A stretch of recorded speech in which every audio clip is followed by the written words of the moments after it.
Does anybody have any more questions?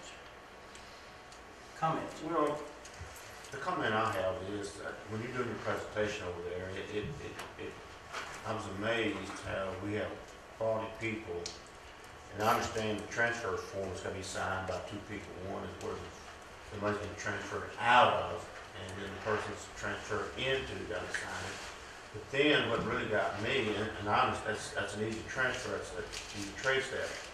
But when you give an example as the manager of a district of a tournament paid somebody in cash, that was bothersome. When the check should have been, my thing should have been written. And you can't trace cash. And there's an example you gave. I don't know if that's a real other example or not, but I think maybe that's the way it is, though.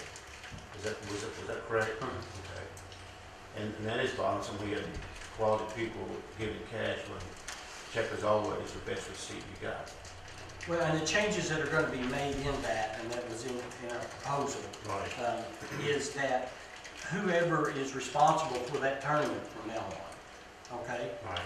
If they give them that money will be turned over to the finance director. That money will be deposited. They will be written a check, taxes will be taken out. They'll be given a check for what they participate in, for putting on the tournament, for their labor, so to speak. So that's, I mean, that's one of the proposals that's in that statement. I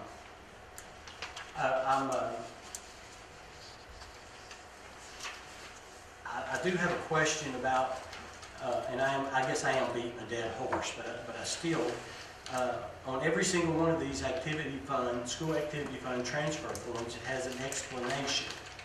So why life skills transferred $40 from the life skills account to the culinary account? And the explanation is account closed.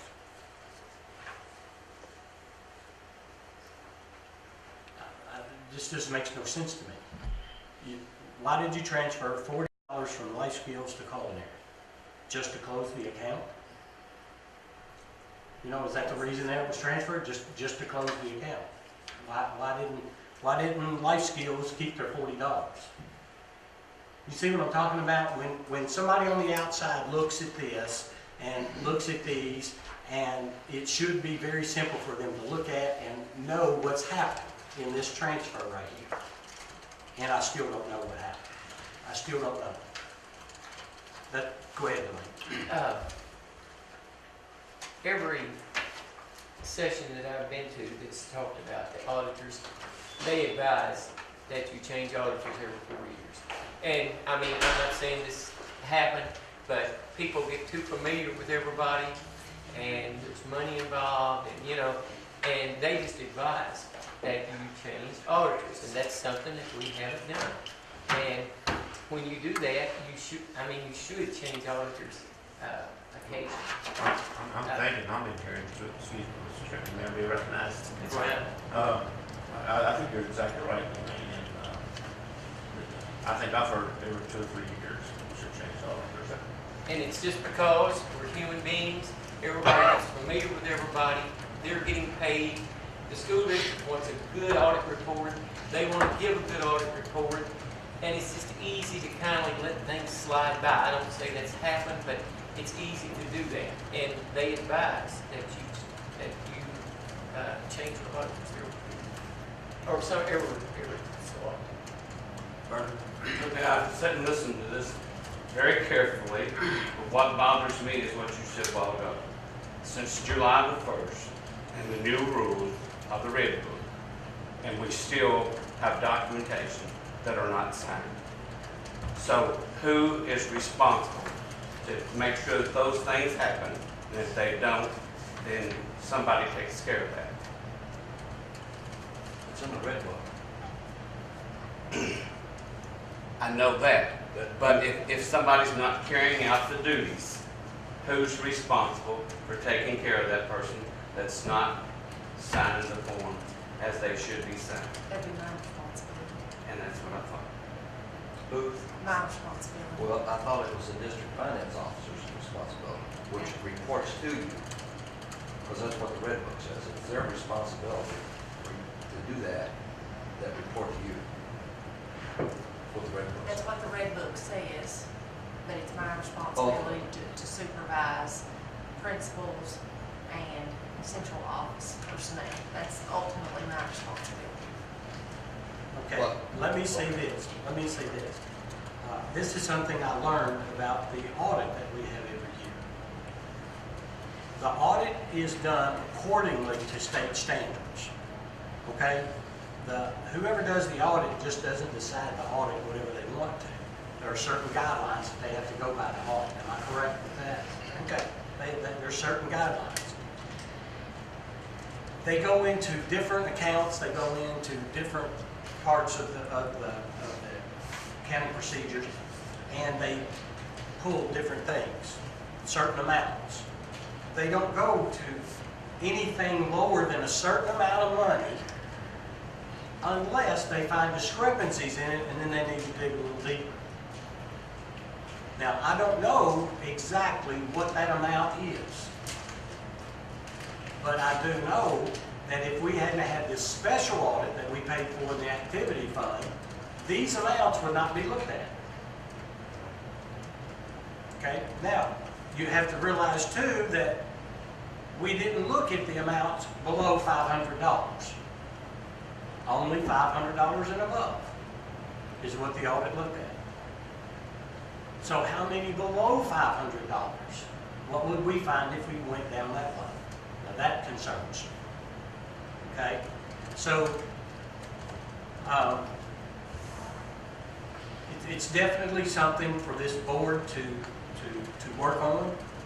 Bernard asked who's responsible.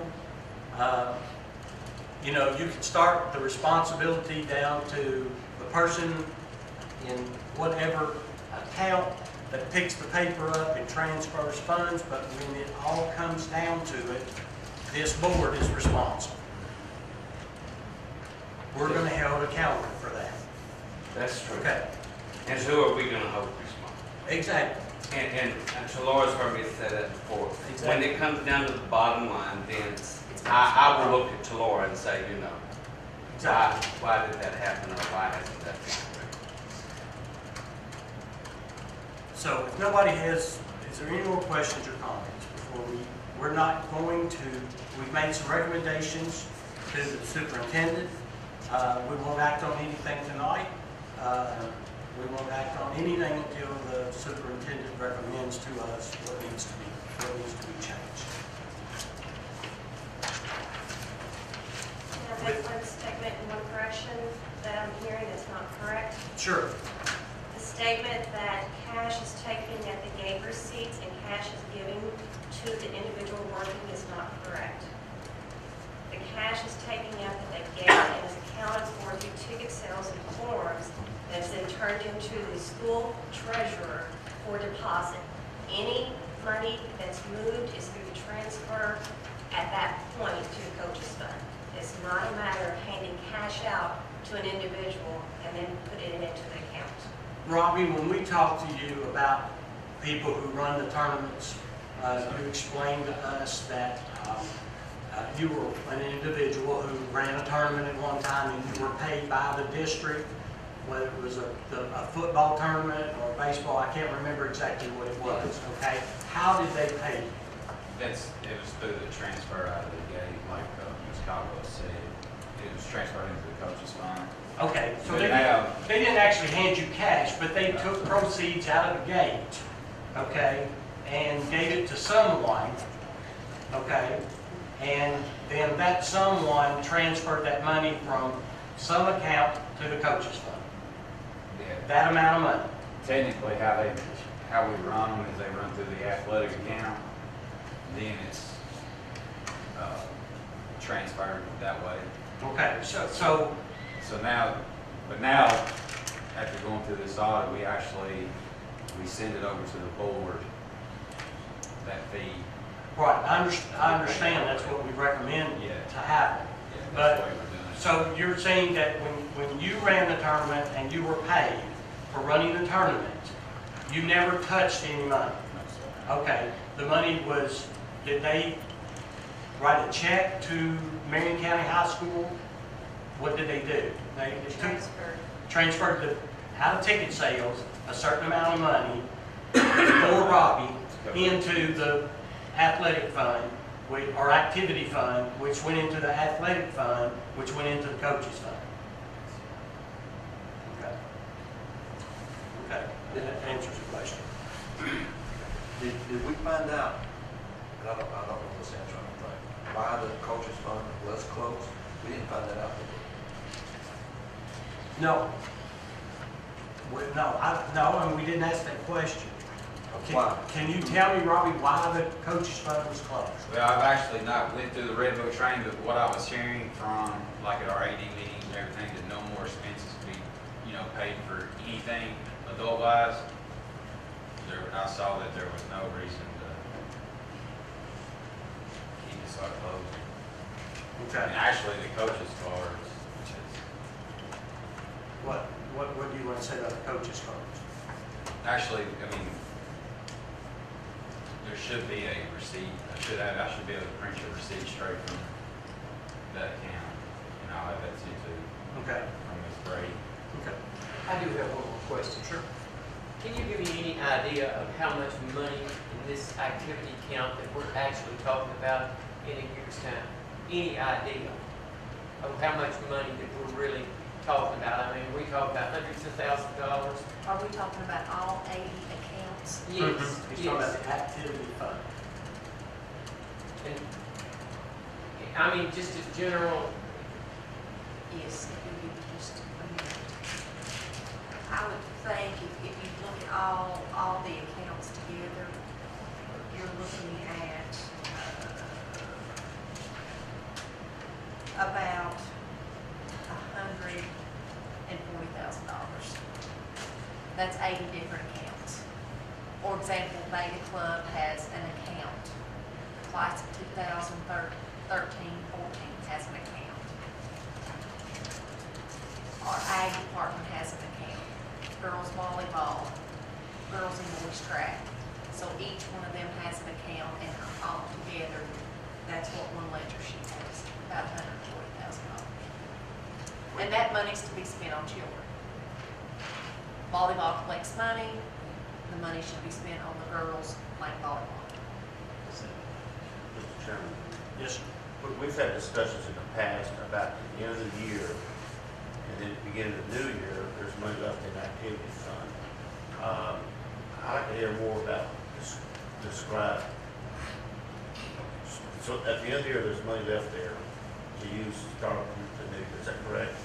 For those accounts. For those accounts. But I'm like Mr. Pinson, though, I mean, why would you close out a coach's account? Well, I mean, I understand Robbie's explanation, because he's hearing that the new Red Book laws do not allow coaches fund. So he's closing it out, he's getting the stuff out. So that, Because so, they're not supposed to have one anymore. so that item there's gonna be struck from the listing, coach's account. Yes, It's gonna be struck. yes, there won't be a coach's account in there. Okay. In my opinion, I don't know why there's an athletic department account. That doesn't make sense to me either. It makes no None of the sense to reasons, me. but, Okay, do you have any, can you shed any light on it, Robbie? Is there something we just don't see? That's where all the gates go into the athletic department account, and that's where all your officials are paid from. Okay, Because what it is, we have 3 sports that have gate money. right. And all that money is used to cover the expenses for officials for all your other sports, plus the boys and girls basketball, football. Then what money's left, you divide that amongst all the different sports, all the different groups, and you disperse it to them. So they have an operating budget. So with what you're saying, if we were to audit the athletic department account and look at that, the only thing that should be transferred out of that would be transfers to pay referees for sports. Yes. Except for the end of the year. And it covers uniform expenses for each of the different groups, it's paid out of the athletic department and officials. And then you have the balance transfers to the different groups. It used to tell, like every 4 years, a different sport is allowed to work on new uniforms. Yes. Okay, so you're using the athletic department to hold those funds Yeah. for those other sports so that you can keep track of who's getting uniforms, who's not getting Yeah. Then the different subgroup, why each one of them have their own thing, that helps keep track for the Title IX report. Okay. That's what I'm currently working on now.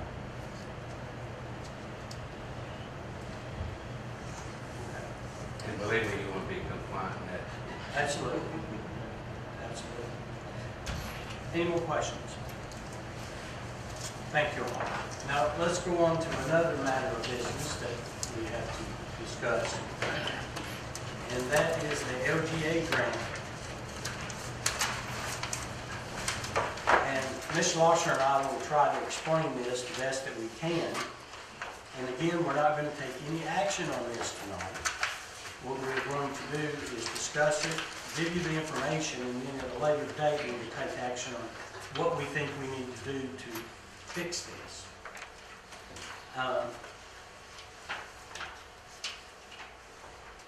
I saw in the paper where at a fiscal court meeting,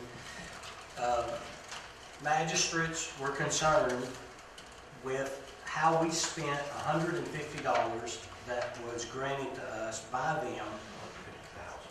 What'd I say? $150. $150,000. So, did you get that, Stevie? $150,000. $150,000 and how we spent that money. Okay? So, Ms. Losher started looking into documentation on where that originated and all the documentation of it since then. Now, back in 2010, and you have this in your package, you have an escrow and disbursement agreement.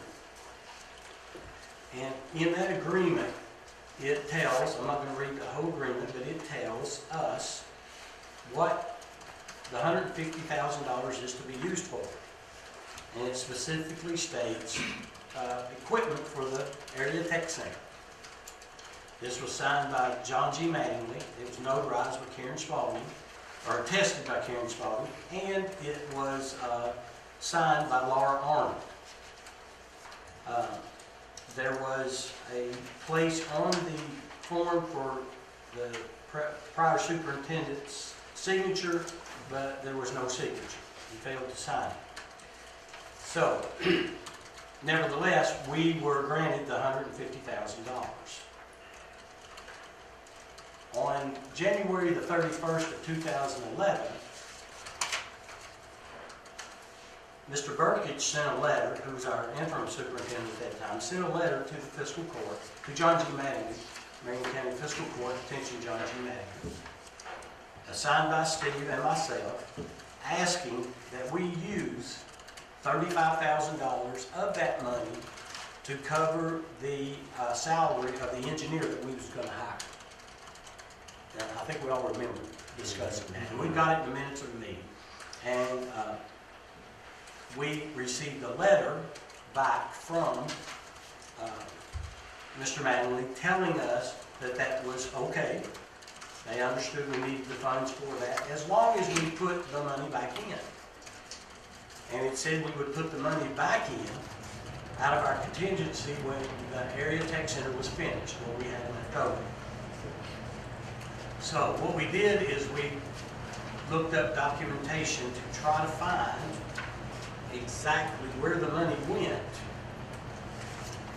And Lisa found us the documentation where, on the Munis report, where the money went.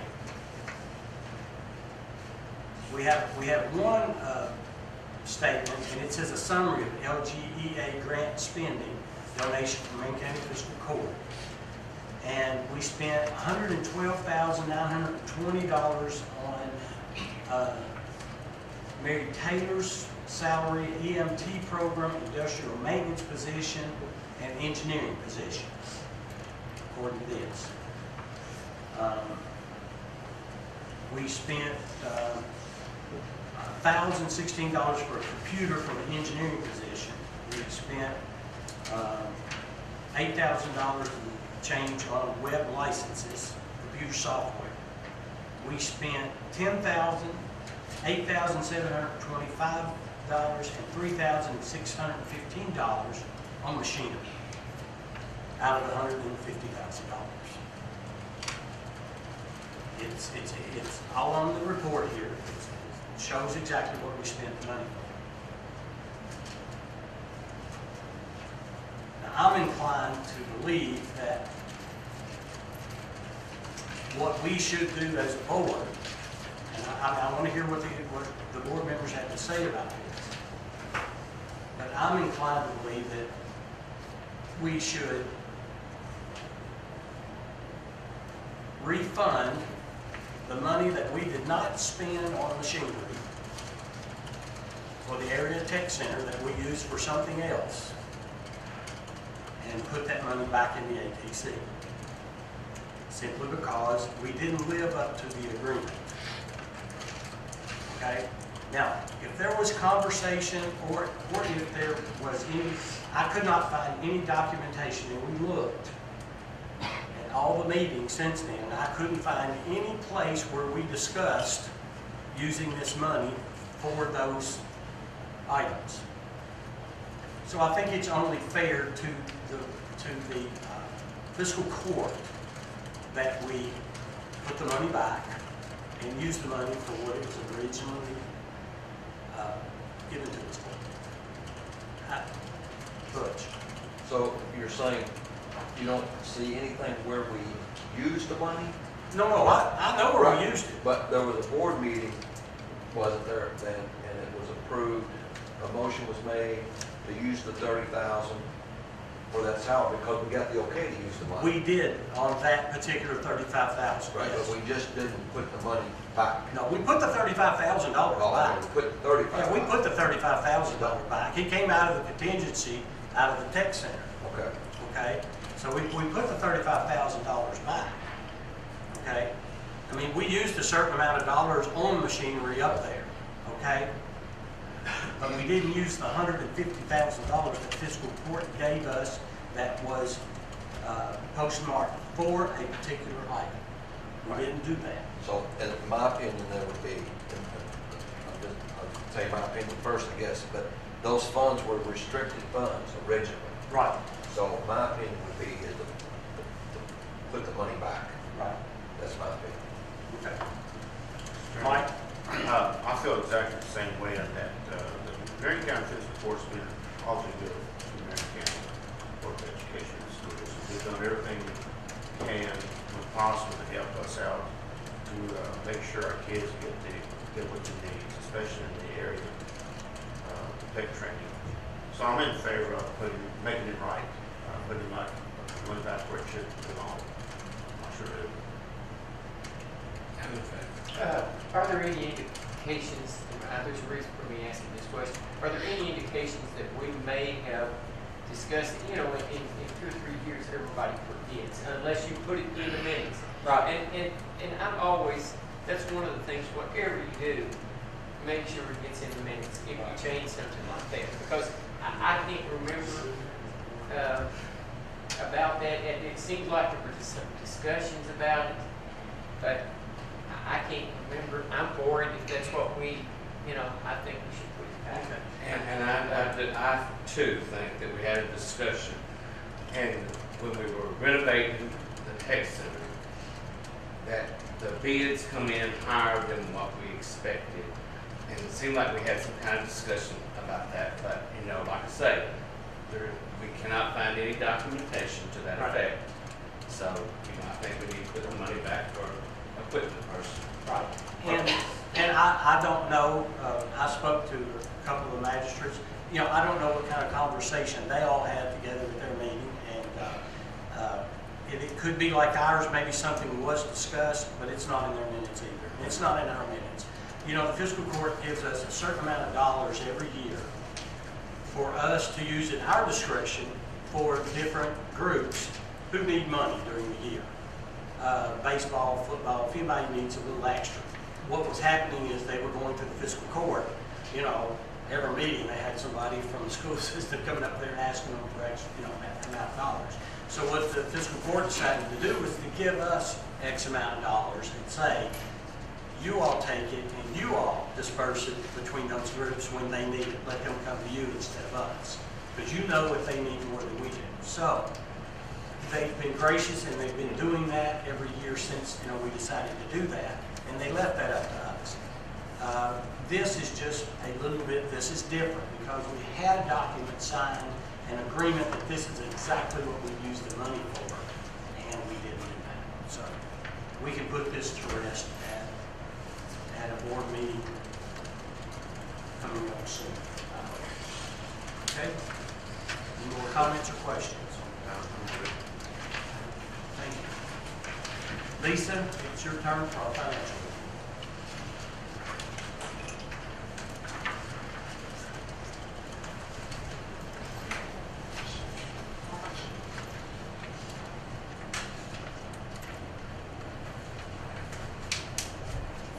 We started the month of March out at 11.6 million.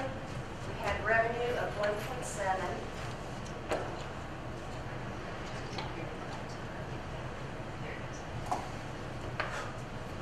Expenditures of 2 million. We ended out at 11.3 million, which is slightly above what we were ended last year this time. General fund was down about 339,000. Property taxes were only 55,000 in March compared to 134 in February. It's going down by about 79,000. We also had a bond payment of 85,000 on our energy savings bond that came out of general fund, and then the second half of the sound system. For the special projects fund 2, we had a growth of 106,000. That's because we received quarterly state grant payments of about 210,000. And then this is a debt payment, and then not much change in the other accounts.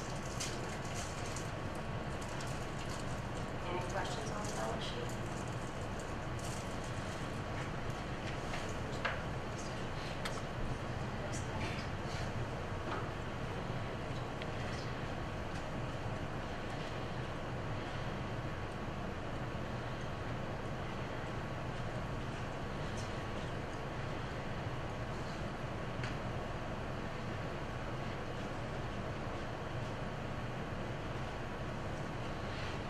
Revenue increased by about 260,000, but the bulk of that is because of the beginning balance carry forward. Property taxes are up about 202,000.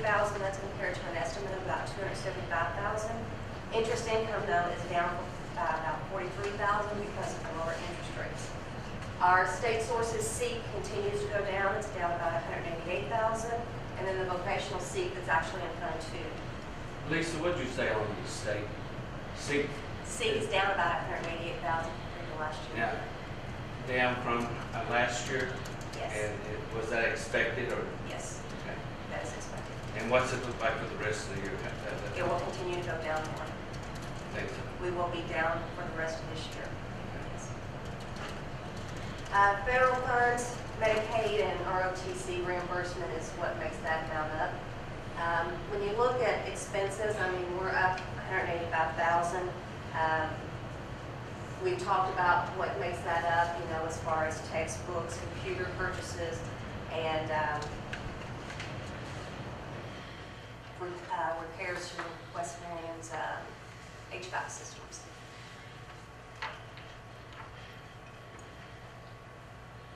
Any questions on the income statement? When you talk about seat money, it goes down for the rest of the year. Is it going to be better next year, or is it? In the budget bill, it does say that it will be better. Yes. Yes. $750 per pupil. Oh, okay. That's not exact, but it's just, hopefully it helps.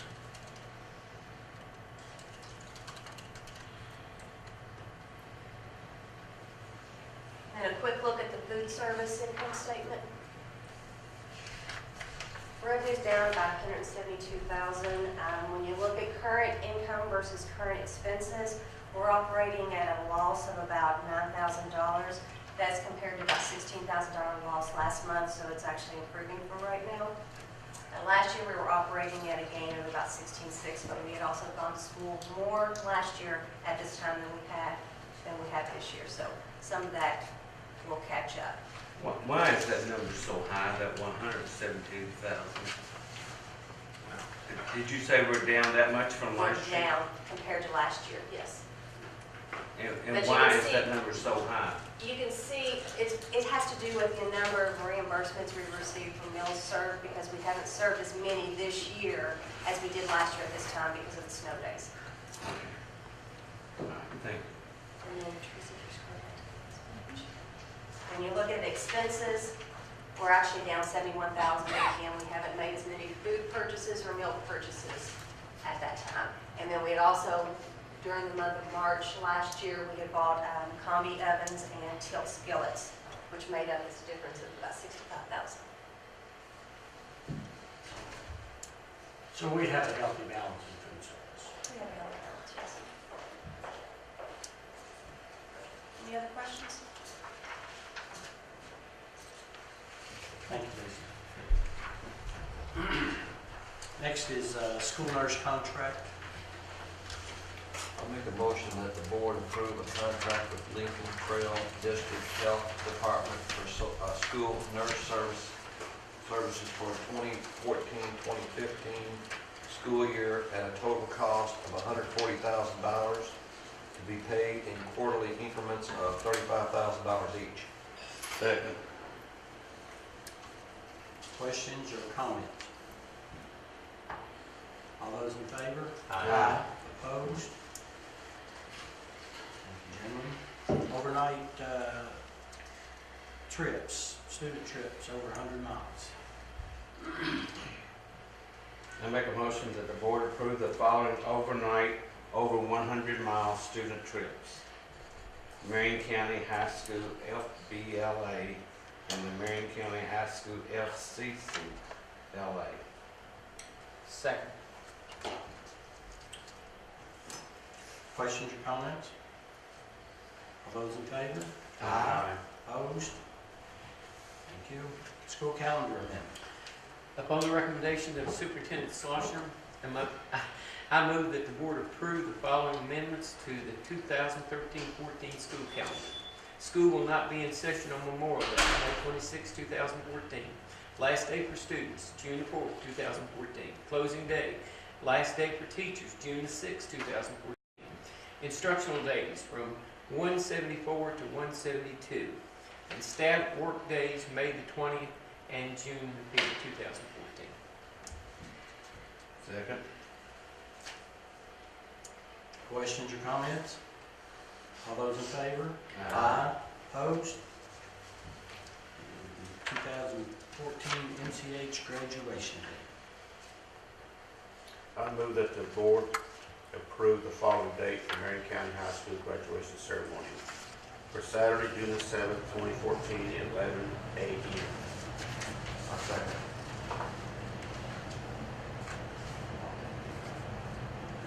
Any questions or comments? Were the parents polled or anything with that? We polled the students today. Students, and they like that 11 o'clock? It was, of the about 100 that were polled during the cafeteria, it was 79 to like 16. So it was overwhelmingly for the 11 a.m. time. All those in favor? Aye. Opposed?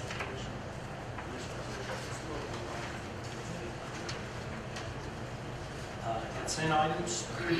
I move the board approve the following consent items, minutes of March 25th, 2011 meeting, start over. March 25th, 2014 meeting, disbursements as follows: payroll, direct deposits, accounts payable, contractual services agreement between Community Care Children's Services and Marion County Public Schools, in conjunction with Family Resource and Youth Service Centers for the 2014-2015 school year. The next bullet, March 2014 travel expenses for Superintendent Schlosser. Next bullet, use of district property application as follows: St. Charles Church, use of St. Charles Middle School parking lot for annual picnic to be held on June the 7th, 2014. Community Care Summer Program, use of 8 classrooms at Marion County High School for the annual therapeutic summer program from July the 7th to the 25th, 2014. Second. Questions, comments? All those in favor? Aye. Opposed? Thank you. Number 13 is notification by Superintendent Slosher of the following actions regarding certified personnel. And number 14 is notification from the superintendent to the board of the following actions regarding classified personnel. Does anyone have any questions or comments concerning those? I move with adjourn. Second. All those in favor? Aye. Thank you all. This meeting is adjourned.